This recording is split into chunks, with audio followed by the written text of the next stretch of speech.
Hello class. आज के इस ऐतिहासिक विश्लेषण में आप सभी का बहुत बहुत स्वागत है। आज हम एक बहुत ही शानदार सफर पर निकलने वाले हैं। एक ऐसे छोटे से लड़के की कहानी जो आगे चलकर एक महान सम्राट बना। हम बात कर रहे हैं हिंदुस्तान के इतिहास के सबसे प्रभावशाली चेहरों में से एक की। और हाँ, आज हम क्लास में सिर्फ तारीखें या नाम नहीं रटेंगे, बल्कि हम ये समझेंगे कि कैसे एक विजन और एक सोच ने पूरे साम्राज्य का नक्शा ही बदल कर रख दिया। तो अपने नोट्स तैयार रखिए, क्योंकि आज की क्लास वाकई बहुत दिलचस्प होने वाली है। चलिए जल्दी से आज के लेसन प्लान पर नजर डाल लेते हैं। आज हम 6 मुख्य विषयों पर चर्चा करेंगे। पहला, जन्म और संघर्ष। दूसरा, पानीपत का दूसरा युद्ध। तीसरा, तलवार और दोस्ती। चौथा, इबादत खाना और दीन ए इलाही। पांचवा, नवरत्न।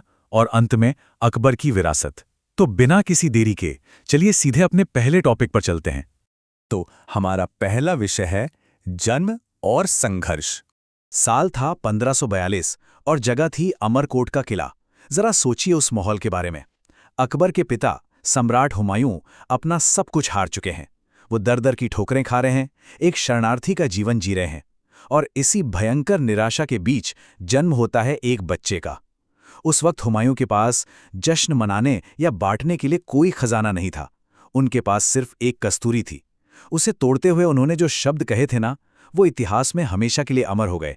उन्होंने कहा था, जैसे इस कस्तूरी की खुशबू पूरे कमरे में फैल गई है, एक दिन मेरे बेटे की शोहरत पूरी दुनिया में फैलेगी।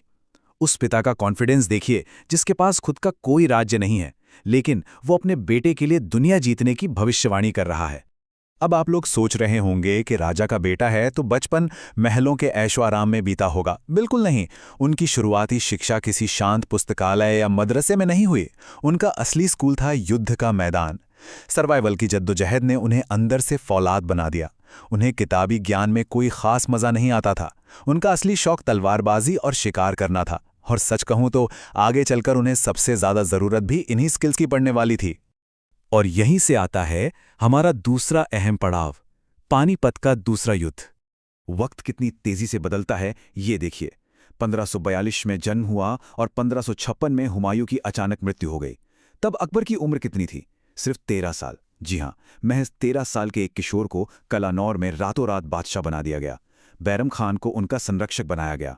लेकिन गद्दी पर बैठते ही चुनौती सामने खड़ी थी। हेमू विक्रमादित्य ने दिल्ली पर कब्जा कर लिया था और उसी साल 1556 में अपने साम्राज्य को बचाने के लिए उस 13 साल के लड़के को पानीपत के ऐतिहासिक मैदान में उतरना पड़ा। ये तो बिल्कुल करो या मरो वाली सिचुएशन थी।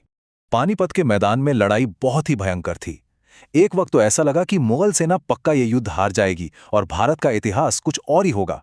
लेकिन युद्ध के मैदान में अचानक किस्मत का पासा पलट गया। और ये घटना शानदार तरीके से बताती है कि कैसे एक छोटे से पल ने सब कुछ बदल दिया। एक भटका हुआ तीर सीधा जाकर हेमू की आंख में लग गया। सेना में भगदड़ मच गई और जो हार बिल्कुल तय लग रही थी, वो रातों रात एक ऐतिहासिक जीत में बदल गई। इसी एक तीर ने अकबर को सही मायनों में हिंदुस्तान का तख्त दिला दिया। चलिए अब आगे बढ़ते हैं भाग 3 पर, तलवार और दोस्ती। बादशाह तो वो बन गए, लेकिन अकबर बहुत अच्छे से जानते थे कि भारत जैसे विशाल और विविधता वाले देश पर सिर्फ ताकत के दम पर राज नहीं किया जा सकता। उन्होंने एक गजब की 2 तरफा रणनीति अपनाई। एक तरफ थी तलवार, यानी चित्तौड़गढ़ और रणथंबोर जैसे अभेद्य किलों को जीतकर अपनी सैन्य ताकत का खौफ पैदा करना, और दूसरी तरफ थी दोस्ती, राजपूत कूटनीति। उन्होंने राजा भारमल की बेटी जोधाबाई से विवाह किया। इसके जरिए जो राजपूत सबसे वीर और कट्टर दुश्मन हो सकते थे, उन्हें उन्होंने अपने साम्राज्य का सबसे बड़ा और मजबूत पिलर बना लिया। ये थी उनकी असली कूटनीति। अब बात करते हैं भाग 4 की, इबादत खाना और दीन इलाही। फतेहपुर सीकरी के दरबार में पहुंचकर हमें अकबर का एक बिल्कुल ही अलग, बहुत ही दार्शनिक रूप देखने को मिलता है।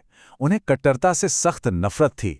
उनका एक बहुत ही मशहूर विचार है, सच किसी एक धर्म की मिल्कियत नहीं है। आप लोग जरा इस बात की गहराई को समझिए। उस दौर में जब दुनिया भर में धार्मिक कट्टरता चरम पर थी, एक शासक का ऐसी ओपन माइंडेड और सहिष्णु सोच रखना वाकई में समय से बहुत आगे की बात थी। और मजे की बात यह है कि उन्होंने सिर्फ बड़ी बड़ी बातें नहीं की, बल्कि इन्हें जमीन पर उतारा। उन्होंने इबादत खाना बनवाया, जहां हिंदू, मुस्लिम, ईसाई और जैन धर्मों के गुरु एक साथ बैठकर चर्चा करते थे।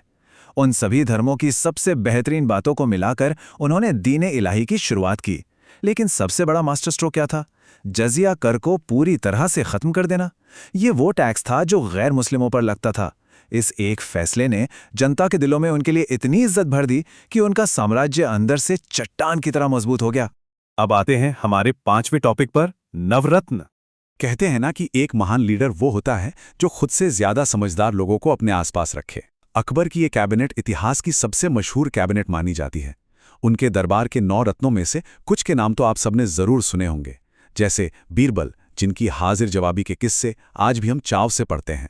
तानसेन जैसे महान संगीतकार, जिनके बारे में कहा जाता है कि उनके गाने से बारिश होने लगती थी और बुझे हुए दिए जल उठते थे। फिर थे अबुल फजल, जिन्होंने अकबरनामा लिखकर इस पूरे दौर को हमेशा के लिए रिकॉर्ड कर दिया। और हाँ, राजा टोडरमल, जिनका टैक्स और लैंड रेवेन्यू सिस्टम इतना सॉलिड था कि उसकी मिसालें सदियों तक दी गईं। इन सब ने मिलकर ही उस स्वर्ण युग की नींव रखी थी। और अब हम आज की क्लास के आखिरी हिस्से की तरफ बढ़ते हैं, अकबर की विरासत। जरा इस नंबर पर ध्यान दीजिए, 50। ये कोई छोटा मोटा नंबर नहीं है। आधी सदी, एक ऐसे दौर में जब सत्ता पाने के लिए भाई भाई का खून बहा देते थे, पूरे 50 साल तक लगातार और सफलतापूर्वक शासन करना, ये अपने आप में एक बहुत ही असाधारण अचीवमेंट है। लेकिन इतने महान सफर का अंत भी काफी दुखद रहा। 1605 में जब उनके आखिरी दिन चल रहे थे तो वो बहुत निराश और दुखी थे। इसकी वजह कोई बाहरी दुश्मन नहीं था, बल्कि उनका अपना ही बेटा सलीम था, जिन्हें हम जहांगीर के नाम से जानते हैं, जिसने उनके खिलाफ विद्रोह कर दिया था। इससे हमें यह भी समझ आता है कि इतिहास के पन्नों में जो लोग महानायक लगते हैं वो असल में आम इंसान ही थे, जिन्हें अपने पारिवारिक दुखों और तकलीफों का भी सामना करना पड़ता था। तो फाइनली अगर हम उनके पूरे शासनकाल को समेटें तो उनका क्या इम्पैक्ट रहा। उस 13 साल के लड़के ने, जिसने युद्ध के मैदान के धूल से शुरुआत की थी, अपने पीछे एक बेहद अमीर और आर्थिक रूप से संपन्न हिंदुस्तान छोड़ा। एक ऐसा समाज जहां कला, संस्कृति और आर्किटेक्चर को एक नई ऊंचाई मिली। और सबसे बड़ी बात, एक ऐसा साम्राज्य बनाया जहां सभी धर्मों का सम्मान होता था।